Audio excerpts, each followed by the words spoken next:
Hi, I'm Suzanne Ehlers, and this is Not Really Strangers, the podcast where we explore just how connected the refugee experience is to our everyday lives and to the social issues that matter most to us. Thanks for joining us for another conversation with a brand new guest, here to share the story of how they came to realize that their story and the refugee story were intertwined. By the end of this episode, you'll see that in this global community, the distance between us is often much shorter than we think. Let's dive in.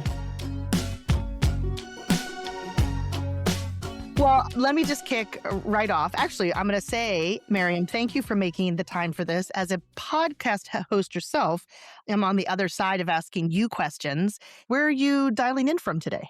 I'm in Chelsea on 21st Street, which is where I've lived for, 27, 28 years. We have a New York office on 30th at 7th Avenue. I was not far from there because I was actually giving a fireside chat at a Foursquare, which is on 37th and 7th. Yeah, So, right in that same. I know your neighborhood well. My mother-in-law lives in New York. And so this is maybe not the same answer, but we now know you're calling in from Manhattan. But where do you consider home, and what does the word home mean to you? well, home is definitely New York for me. Now, home has been a lot of different places over the years, I would say. I was raised in Iran. I went to preschool in Boston. We went back to Iran. We lived in Paris. We lived in California. I've lived in Argentina, and I went back to Paris and London. We've lived in a lot of places, Chicago for a stint. But home is New York. It's trite, but they say home is where the heart is. For me, it's New York because this was a place that I came where I would say I found my voice. It's also where I went to college. It's where I made my career. It's where I got married. It's where I raised my children, right? Yeah. Now an adult, I would say I've lived a big portion of my life here. But it's also a city I really viscerally connect with. And so I have loved all the places I've visited, all the places I've been fortunate enough to call home at other times. And I love going back to visit. Building off of this idea of New York, the podcast name is Not Really Strangers, and we're trying to explore the distance between us that often is not nearly as great as it seems, and certainly in the story of forced displacement and the movement of peoples, what does it mean to be a stranger? So I'd love to hear from you. What does the idea of being a stranger mean to you, and thinking about it in a city like New York, of all places? I think a stranger is just an opportunity to make a friend. Hmm. I think we have 8.5 million people who live here. There's 8 of every single kind of person. That's partly, I think, why I love New York so much. The energy, the diversity. I love the subway. I love the energy of the subway. I think the best people watching, the best fashion spotting, trend spotting happens on the subway. And I think, it's an attitude. You can look at a stranger and see somebody who's an other, or you can see a stranger and think, wow, that person has an interesting story to share. And it's an opportunity to connect. And you're the creator and champion of the longest table, which I've never been to one of these meals, although now I've watched all sorts of video footage of them. It sounds There's an absolutely, opportunity. There's an yeah. opportunity. Well, how did it begin? Tell me a little bit about, why is that sort of, something that you chose to champion? Well, honestly, it's not like I had a grand plan. I think in Mm. COVID, we were in place for much longer than usual. And, I had a career that had me all over the world, all over the subway, right? I was always on a plane, train, automobile, or in some sort of motion. In COVID, we all stopped, right? We all stood still for a long period of time. And we, as a result, got to know our neighbors because, frankly, they were our lifeline. You needed to know your neighbors to know where to get Lysol wipes or what was happening, or to clank, pots and pans at 7 o'clock. Um, in the pandemic, I was worried about New York. And as I said to you, I care deeply about this city. And I remember in August of 20 saying to my husband, we have to figure out how we can help. I had a job actually at the time. I was at Nextdoor. And so it was very busy because, neighbors were your lifeline, and Right. Nextdoor was very much about neighbors. And so we started a Zoom call with some friends, which then grew into this nonprofit, New York City Next, where we paid artists a stipend. They weren't making any income because for artists, when the work stops, the check stops. So we raised a little money from friends and family, paid them a stipend, and would have them perform outside as a way to say we're very much alive. And in doing that, I began to meet more people who were willing to just give of themselves without the idea that they were getting something back in return, other than the experience of having this moment of joy together and feeling in some way useful. So I think that was in the backdrop for me. Yeah. And I saw a neighbor. I lived on a street that they called an open street, which meant it was closed to traffic during COVID as a way for us to socially distantly be outside. I saw a neighbor put out a picnic table, sort of a folding camping table because he lived in an apartment building, and him and some friends gathered around that for a meal. And I was like Mhm. drawn like a moth to fire. I like walked over. I was like, "Who are you? What are you doing? This is so amazing, Matt." And I then saw a picture of what I now know to be Egypt and Iftar of people having a meal together down this long, visually arresting image of people sharing a meal together out on a street. And I have a street that sort of has that visual landscape. And I thought, what if we did that? And honestly, it was a simple thought. I took that image, I put it into my local next door, and I said, what if we did that to get to know the neighbors we don't know and to sit down with those that we have met? And I got over 200 reactions and 200 comments, overwhelmingly positive. It led me to create a group on Nextdoor to say, if you're actually interested, let's gather in this group and see if we can find each other. It was just a what if idea. And it Mhm. led me meeting 8 neighbors I didn't know, along with Jim, who had been helping with the open street. And we decided we'd just try it. I mean, it was really as simple as that. And now, of course, I have this other organizing group, New York City Next, that had done all these pop ups. So, in some ways, I had muscle memory and also other people who were willing to step in. But it was just a let's just try it kind of idea. And in 6 weeks, once we got the permit, Mm. we had 500 neighbors show up for the first basically neighborhood potluck on a Sunday in October. Wow. I love the idea. You explore this a bit in your podcast with a number of your just like phenomenal guests, the messy parts.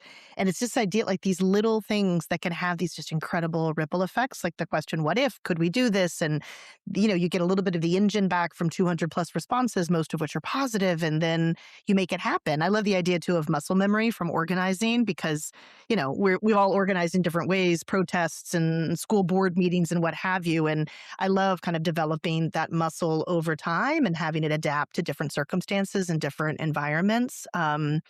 Yeah, I hope our listeners can remind themselves a bit of what it felt like in that summer of 2020, to put themselves back into that space where we just knew so little and we were seeing so little of other people outside of our household or our pod, and how completely liberating this kind of shared meal must have been. The group sort of mobilized in August. By October, we basically were able to assemble Bernadette Peters and 24 Broadway performers on the red steps of Times Square to sing one song, Sunday in the Park with George. I mean, we were not looking to be outside in groups, if you remember, because this was not particularly a good period of time. So we had COVID producers, they wore masks, they had, shields on. And it was this incredibly pure moment of joy at a very dark period of time. Those performers gave of themselves. They were crying. They hadn't been in Duffy Square since March, right? This was the first time they were using their voice together on these red steps that meant home to them, right? This is where they came every night to perform.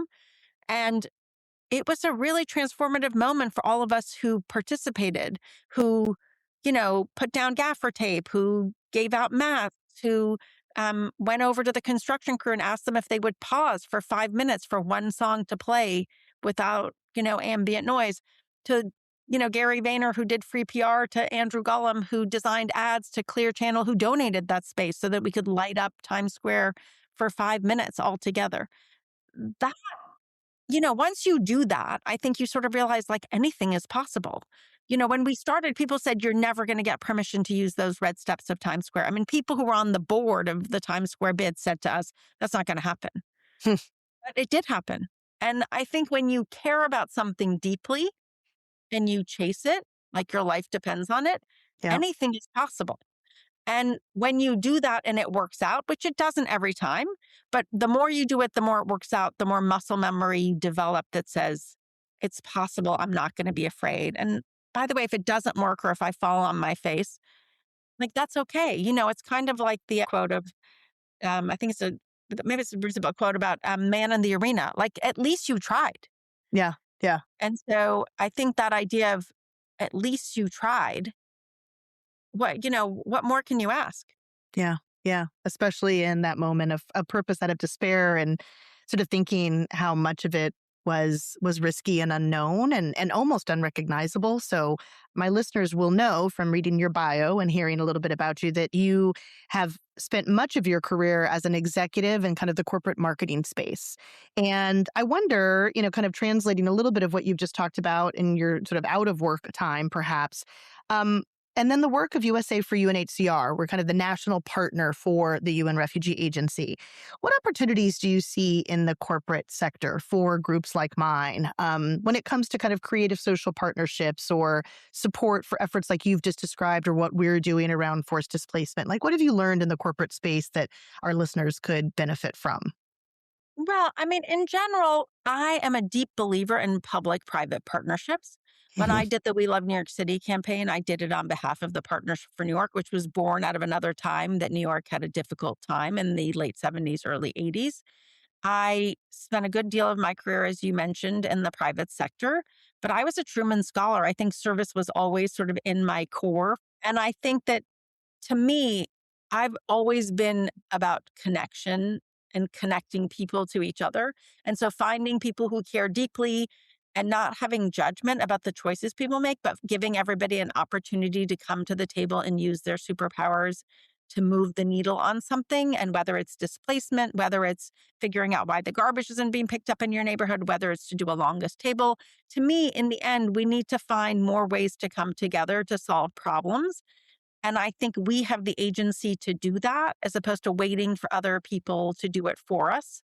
I think increasingly the systems that are set up to do that for us have not borne out to be what we all hoped.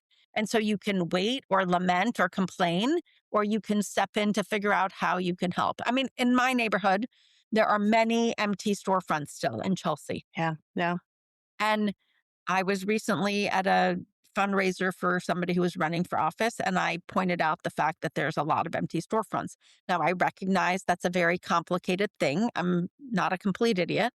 Um, and, is it because the rents are too high? Is it because, there's a lot of complications around Permitting is too complicated. Like, permit. what is it that's, yeah. And and so I recognize that it's not a simple answer, but my point is when your neighborhood has empty storefronts for extended periods of time, it means there's less lights on, it means there's less energy, it means there's more opportunity for things to go wrong in your neighborhood. It just means there's less energy, right? So at Yeah. one point the Yeah. four stores on my actual corner were not operational, which meant Hmm. that corner was pitch black in the Right. evening, which Right. was not safe. And also, it just was not a place that was generating income for people to work, for people to eat, right? So, we all know that having thriving neighborhoods is one of the things that we all depend on. It gives people income and it gives people a way to support the economy and it's better for people's real estate values. I mean, there's just a lot of things. Yep. But the response was when I asked what they thought the solution to something like that was, the first response was it's complicated. And you Hmm. know what? Guess what? I know it's complicated. Right. But if Life's everything I complicated. looked at was complicated, which meant that I'll do nothing about it, then it seems a little bit depressing to me. And so to me, okay, well, maybe the systems that were in place before that have gotten it to this point aren't the ones that we need to mobilize to get us to the next place we need to go. But getting partnership between people who care deeply from different spaces to then look at opportunities and see different equations that yield different results are what we need. So I inherently believe that you need people who would normally not be in the public sector to care and bring their skills because they'll bring new ideas, not in a way that's disrespectful because they think they're better or somehow know something different, but in a very respectful way, in the same way that the people in the public sector know things that those of us who were in the private sector didn't, and being respectful and coming together to say, okay, well, what are the 10 different ways we can solve this problem? Because it's not good for anyone. Um, and then just trying six different ways and testing and learning until we come up with a solution versus just being like, well, it's complicated. So yeah, we'll just leave it at that. I was like, that Mm, doesn't feel to me like a proactive, solution-oriented move forward. And I don't know. so, I feel like there's a lot of wisdom in there. I mean, I love that you said superpower. And I remember this, one of your guests actually talks about what it means to have a superpower. And if that superpower, let's think of the corporate space, is, your core competency as a company. And thinking about how to apply that core competency to the public sector in ways. I mean, we have so many examples with the UN Refugee Agency. We don't ask companies only for cash, and we certainly don't ask companies to yield expertise that they're not occupying already. And Airbnb is a specialist in shelter. Cisco is a specialist in sort of software and computer equipment. Like, we ask people to bring their superpower to the table. And then this idea too of, like you just said, like, let's just try, like, step up and let's just try, because back to the arena, like, I'd rather fail, like, actually trying than fail because I never even, like, walked out of my apartment to give it a shot. So I think there's a couple of, I mean, there's already a couple of lessons in there. And then I love this notion. You didn't say it about career, but I know you think so much about career and trajectory. Like, what got you here isn't necessarily what's going to get you there. uh And so looking at those storefronts and thinking, like, I don't know why they're empty. I'm sure it's complicated, but I'm also pretty sure that this group of smart people could figure out that how we ended up here needs a corner turn to get us to the next place. I feel like there's a lot of wisdom in there for listeners who knows where they are, private sector, public sector, academia. So I actually really I loved that answer. A lot of, like, beautiful wisdom in there. well, I mean, to me, it's like a Rubik's Cube. You just have to move it around a million times until you can figure it out. I'm not somebody who comes in and immediately, gets all the sides correct, but Right. I'm willing to just keep at it, right? I probably was always good at running into a wall and then picking myself back up. And I'm a person who sort of assumes I know nothing, so I'm willing to ask lots of questions, and I'm willing to go to lots of different people and say, okay, what if I put all these answers together? How can we then get to the end, right? I really always cared about this idea of being on the boat together, being on the bus together. I didn't need to be the leader. I wanted to be part of a team Hmm. being towards some direction, some impact that was bigger than myself. Yeah, yeah. And that idea too of asking questions, I've learned over my career that people love to be asked. And you don't have to use everything that every person gives you, but just sort of engaging and asking people for the reflections, they're good, they're bad, and giving you ideas that end up being juice in those creative moments for taking it forward. Um, I was sort of thinking, because you're sharing so much wisdom here, you also gave the commencement address at Columbia University, offering perspective and wisdom to young people. It's clearly in your wheelhouse. So, from where you sit today, your personal experiences, some of which you've just shared, in volunteering in neighborhood, your professional work, the rooms you've been a part of, the things that you've led, I guess just sort of one thing that you would want to share with a young person who's had to flee their home or their country, really like trying to zero in on forced displacement and people who find themselves in a land that's not their own. What career and life advice would you give someone in that shoe? Listen, I was that child. We fled Iran. We first landed in Paris, then in California. I was not like the other kids. I moved here in the middle of the hostage crisis. Now, I was fortunate in that we had some means and I spoke English without an accent, which, listen, makes a big difference. But I was definitely an other amidst a very homogeneous suburb. Um, and my advice is the one I took really out of necessity, which is I joined and did. Like, I Hmm. wasn't worried about being cool. I joined every single club in junior high. Softball, we didn't play softball or baseball. I grew up playing soccer. That wasn't a thing when I moved here. Yeah. Um, I joined bowling. I was a terrible bowler. Basketball, I wasn't particularly tall, or I hadn't really played basketball before then. I was just willing to try. And in trying, I would find my way, and in Hmm. some ways would find community because I was willing to help. I was willing to roll up my sleeves, and I never felt like anything was too small or too big or whatever. If you come to my house, I have a bad habit of always being in the kitchen. I mean, I like feeling useful, right? Hmm. And so I I joined school government. I was willing to join anything. Yeah. Um, and I think that when you do that, you eventually find your way, right? And it may not be Mock trial might not have been my thing, UN club might not have been, whatever. I was willing to be terrible and still audition for the play. Yeah. I don't know. I mean, really, not worrying about being cool was a gift, but this was an era before social media. So um, who knows what's easier or difficult these days. But I would say you have to have blinders on. You have to be able to shut out the outside noise and just put your head down and put one step in front of the other. And honestly, I find a lot of my guests who come on are people who have worked very hard, very hard. That is definitely a common theme. And many of them have had failures. In fact, all of them have had failures, but many of them are immigrants who had to find their own way. Gary Vayner, immigrated here as a young kid, and look at him today, right? And so he was just willing to hustle. He was willing to believe in himself. Now, he did have parents who, gave him a lot of, I think, emotional support at home. But, I think this sense of drive, Irina Novoletsky, another immigrant. I mean, so many people immigrate here. That is the American dream. And they work hard. Now, listen, I think there's always luck involved in life as well. But, you can't manifest things from your bedroom waiting for things to show up, right? You have to be willing to go out there and, one thing leads to the next. And in some ways, hunger, and I don't mean actual physical hunger, like the need to pay your bills, right, pushes you in a way that, my daughter says you don't feel things. And I think for many years, I probably still don't feel things the way other people do, partly because I would say feelings are a luxury. Like, Mm. if I felt things, who was going to pick herself back up when her father drowned? Like, that wasn't a thing. You could feel things like, roll up like a ball and, sob, or you could just be like, okay, we need to get to Geneva. I'm going to put us all in a car and we're going to drive. Like, feelings are a luxury, right? And so when you see people in refugee camps or in other situations where they are able to pull themselves up, now, obviously with support and systems, but, you know, what drives somebody? Yeah. Partly it's necessity. You're like, I need to find a way. Hmm.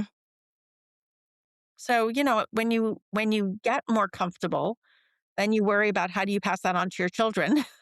because you don't want them to have difficulty in order to have drive. They're not all good coping mechanisms, although they're functional. I Right. think, Right. I don't think it's coincidental that so much of innovation comes from people who come from the outside in some system or another, whether they're immigrants or just were on the outside in some way or Yeah. shape in the communities in which they grew up. Yeah, I 100% agree. And there's been so many guests on this program who've got, some lens on or some experience of displacement and talk about it in not exactly the same terms as you, but in similar terms, Mm. sort of what it forces them to confront, what it makes them get up day after day. I mean, your first two words back to the sort of young person is, I just joined and I did. Mhm.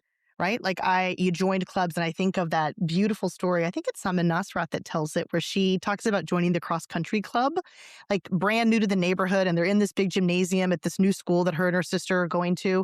She doesn't even know what cross country is, but like the coach, and he ends up becoming an incredible leader in her life. And I remember, I mean, I've probably listened to that sort of snippet like multiple times because she's just so practical and beautiful about it. She's like, I'm in a land that's not mine. I'm the other. I'm this kid. And I am going to walk over to that table and I'm going to sign up for something and see if I can find like a sense of belonging and a home there. And I think that so many refugee youth are looking through that. They often find it through education, as you must know. Like that's, scholarships for universities or some sort of school program that allows them to kind of catapult themselves out of a very difficult circumstance with so many crises being protracted. And thank you also for talking about, your own family's experience with displacement, and how much we're watching countries around the world, including in Iran and the Middle East emergency. So many people on the move, so many people who were already displaced in countries like Lebanon and Turkey and now are moving again, not back to home countries because it's still not a safe place. And I always want my listener just to pause a little and to think about what that means to have a home that's no longer safe to be in, to have to leave, within a very rapid period of time without much with you, your registration, your key documents, your marriage certificate, like just to get out and find safety. painting that picture and then figuring out how to find purpose out of that despair is also something that we think a lot about. It's interesting. So we left overnight. We didn't take my sister even with me because I don't think they thought, I don't know. I don't think they thought we were leaving forever. So she was much younger. She stayed with my grandparents. We left with 2 suitcases like we were going on vacation. In fact, we went on vacation, Mhm. funny enough. And then we didn't go back. And, the things you miss are your pictures. I think for many reasons like that, before iPhones were a thing, I took a lot of pictures. I have a lot of pictures of my earlier life, which I bring out, and people are always like, "Oh my God, how did you have these pictures? Why did you take those pictures?" I think because I had that loss of the memories. Yeah. And so photos were a thing for me. And I was a good pen pal. I stayed in touch. I mean, I think all those things came out of sort of the sense of displacement. I gave a talk actually not long ago. And as I was giving the talk, I read an article in the New York Times and it talked about cultural estrangement, which was a word I hadn't heard before. And I think that when you are displaced, you have this longing that you can't, and it gave a word to something I felt, but I didn't really know, which is you have this longing that can never really be fulfilled because you've lost something. Now, it's not like I think I can go back to Iran and go live there. People said to me, "Oh, well, look at what's happening. Maybe you'll get to move back." I was like, No, you don't." When you leave, you no longer belong anywhere in some way. Yeah. I got a chance to go back to Iran in 93, and I don't read or write Farsi really beyond like a third grader. Mhm. Uh, and it's not like they're like so pleased to have you come back, like the savior. Like, you left when it was hard, right? There's sort of the sense that you don't belong there now either. So I think you end up becoming a bit of a nomad in some way, which again brings me back to why New York feels so much like home, right? Because in New York, there's everything. You can go to an Iranian restaurant, Israeli restaurant, a Japanese restaurant. Like they're just all different versions here. And Yeah. so you end up finding home in a lot of different ways. Um, but, I mean, I think in the end, you don't have to be from another country to experience displacement. People get displaced here when Mhm. things go wrong.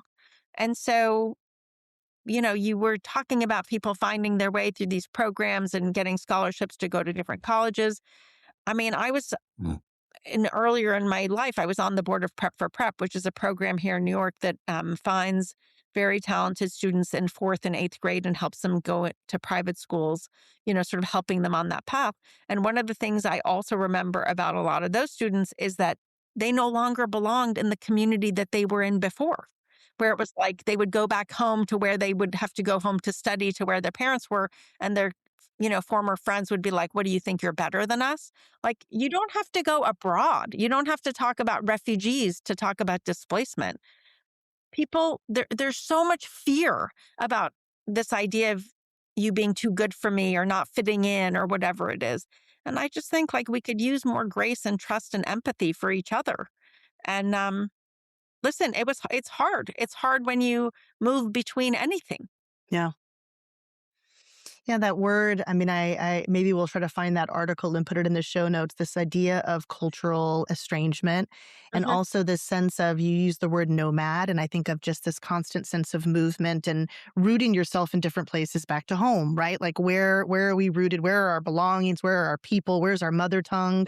And also this sense of rupture, which I hear a lot of the refugee students in particular, like a little bit of what you've described, like once you go, you can almost never go back to that because you've Uh-huh. had, through especially a university education at these incredible places of study that UNHCR partners with, you have 4 years of, of university education and that catapults you out into the world. We've got some incredible students that we work with, Monica and Krista, Mary Maker, like who have gone on, and that sense of rupture, on the one hand, it is in service to a higher set of ideals, an educated self that can provide for family and community.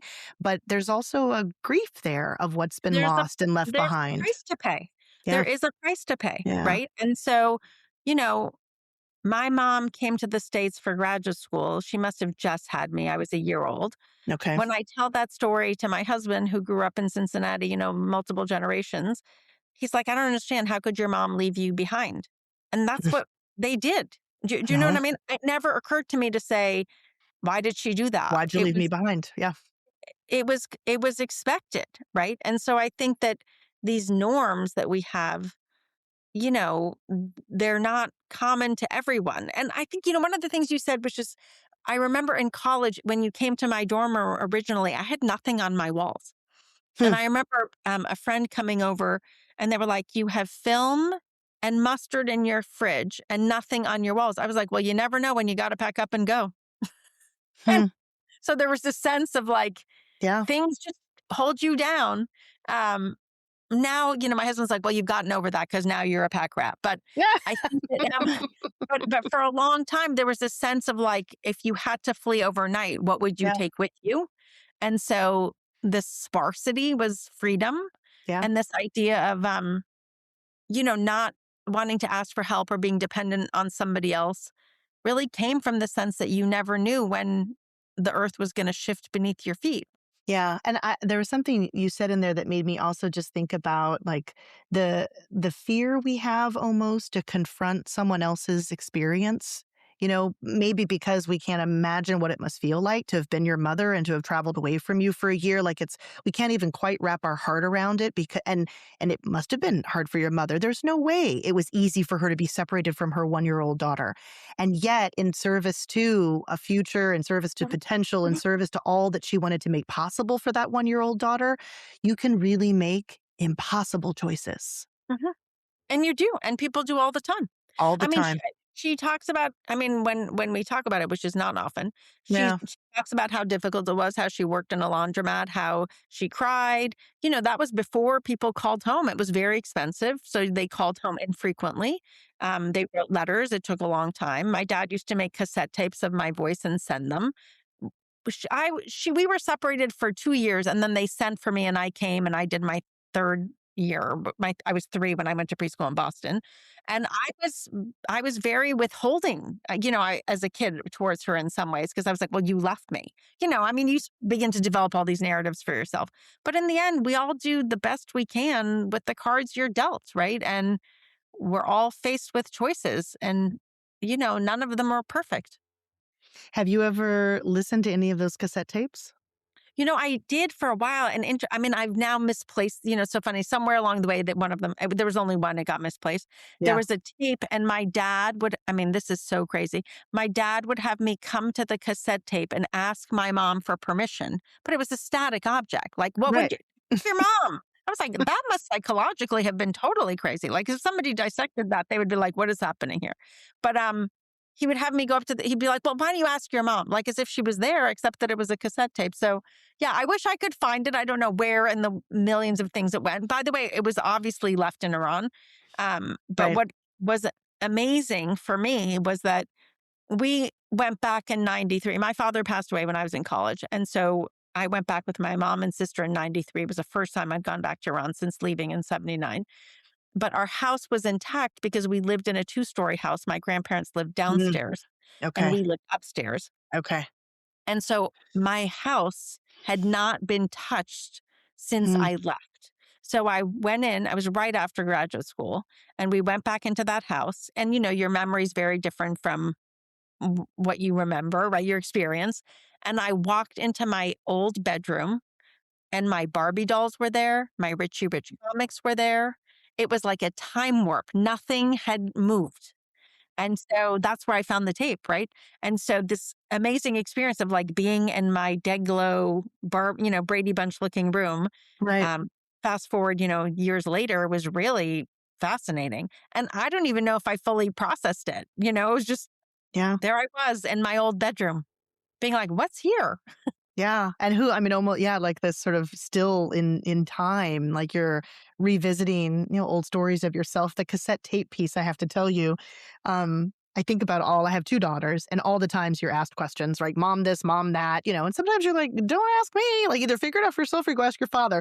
So I'm getting a little bit of a chuckle out of your father having you ask your mom via cassette tape, and your mom gets those tapes and must think to herself, I mean, just how many ways mothers are called in, even via cassette tape that doesn't reach her for several, weeks or months later. It's just it's a tender story of how we're always trying imperfectly to build connection and to build bridges to the places that hold the people that we love. I mean, that's what we're doing all the time.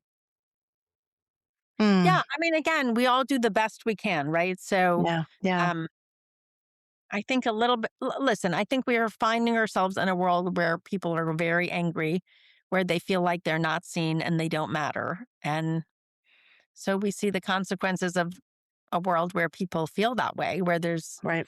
not a lot of empathy. Um, but I believe in the Church of Mr. Rogers. I'm like, a little kindness goes a long way. It goes a long way. Well, I have one last question for you. This has been such I knew that I would learn so much from you. And because I've been listening to your podcast, it's so fun, although a little bit intimidating to be on the other side. Thinking about your work with The Longest Table and your beautiful neighborhood. And you said earlier, you always love to be in the kitchen. I want to be, back to this idea that breaking bread together is often a way of building community. We're no longer strangers. And so like that neighborhood celebration, The Longest Table, let's go to a more intimate gathering, dream dinner party. It's so interesting. The thing that I've learned from The Longest Table is that it's not so much about the food. Now, I have to say, my grandmother was on my mother's side was Mhm. Russian. She was a phenomenal cook. Mhm. And so I grew up in a household where there was a lot of fresh cooking. It was an intergenerational household for much of my life. So there was always really delicious food about. But to me, a gathering is not about perfection or the Michelin star chef. It's about the warmth of the room and the intentionality of making everybody feel like they belong, that nobody needs to relive middle school. The Longest Table is a potluck. Somebody Mm. brings a hero from the deli. Somebody else's mom cooks Indian food. Somebody else, Mark's friend, makes pulled pork and mac and cheese. And people share and they want to know where people brought the food from. It's not perfect. Some people decorate their table, some people don't. But what is magical about it is the intention with which everybody shows up, which is the willingness and the openness to go from strangers to friends. And Hmm. honestly, I say to people all the time, you may run out of free tickets. There's always room at the table. And my favorite memory is somebody rings the doorbell and you might have set for 8, but you pull up the piano bench and you make room for 10. And Mhm. so what if you squeeze? So what if your plates don't match? That's not what connects us. What connects us Yeah. is the willingness to sit at one table and break a piece of bread. To me, joy is just a good gathering, good stories, people laughing, not wanting to leave. It could be pizza Mhm. Mhm. or a good Mm. empanada or a We're good good. taco. I mean, I could eat anything. I know. I know. I knew that asking you that question would be fun because I think of this vision that I have of The Longest Table and what you've done. And that's the way to build community and to shorten the distance between us as strangers. And Maryam, I thank you so much for your time and for all of the wisdom that you imparted and for sharing your story. Thank you so much for having me. It's funny because you left me with a memory of my grandmother, right? Because Hmm. she was in many ways my happy place. And she would come to New York. She would stay for a few weeks and she would cook and I would invite people over and they would all get to have amazing Iranian food. And she was so happy to share and to be with the other people. There wasn't a party she didn't love, right? And I think she Mhm. passed that on to me. And so when I do The Longest Table in a lot of ways, I think about her because as a kid, I spent a lot of time with her. They helped raise me. And my happy place was when the house was full. And it didn't matter if it was bread and cheese or something fancier. It was just the energy, the sort of energy of the people in the room and the sense that there was always room. Mhm. I love that, and pull up the piano bench and make room for 2 more. And the Exactly. and the napkins and the plates don't have to match, and, all of it are truths at the heart of it. Thank you. Thank you so much for your time today and for sharing and for exploring with us a little bit of what it, means to be strangers, which is that it's an opportunity of a friend you haven't met yet. That's correct. Well, thank you so much for having me. I really appreciate it. Thank you, Maryam. Thanks so much for listening. Your time is valuable, and it means a lot that you've chosen to spend it here. You can find today's show notes, including how to connect with today's guest, at unrefugees.org/notreallystrangers.